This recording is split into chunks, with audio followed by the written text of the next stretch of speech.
Prabhas director Hanu కాంబినేషన్లో వస్తున్న most anticipated movie fauji.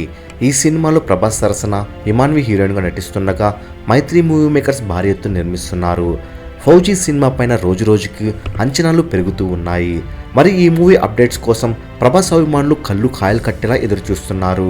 అయితే ఈ మూవీ రిలీజ్ డేట్ ఎప్పుడన్నది అందరిలోనూ చర్చలు సాగుతున్నాయి. అయితే మాకు అందుతున్న తాజా సమాచారం మేరకు ఫౌజీ ఓటీటీ రైట్స్ ను నెట్ఫ్లిక్స్ భారీ మొత్తం పెట్టి కొనుగోలు చేసుకోగా ఓటీటీ అగ్రిమెంట్ ప్రకారం ఫౌజీ ఎట్టి పరిస్థితుల్లోనూ డిసెంబర్లోనే రిలీజ్ చేయాల్సి ఉంది. ఒకవేళ డిసెంబర్లో రిలీజ్ చేయకుంటే ఓటీటీ రైట్స్ ప్రైస్ తగ్గే అవకాశాలు ఉన్నాయి. మరి ఓటీటీ కోసం అన్న ఫౌజీ డిసెంబర్లోనే రిలీజ్ చేయాల్సి ఉంటుంది. ప్రస్తుతం ఈ మూవీ షూటింగ్ చివరి దశకు చేరుకోగా రీసెంట్ గా ఒక సాంగ్ షూట్ కంప్లీట్ చేసుకున్నారు. మరి ఫౌజీ ఏ మంత్ లో రిలీజ్ అయితే బాగుంటుందో కామెంట్ చేయండి. మరెన్నో ఫౌజీ మూవీ లేటెస్ట్ అప్డేట్స్ ఎప్పటికప్పుడు తెలుసుకోవాలనుకుంటే తప్పకుండా మూవీ మహల్ ఛానల్ సబ్స్క్రైబ్ చేసుకుని బెల్ ఐకాన్ యాక్టివేట్ చేసుకోండి. ఈ వీడియో మీకు నచ్చినట్టయితే లైక్ షేర్ కామెంట్ చేసి మూవీ మహల్ ఛానల్ సపోర్ట్ చేయండి.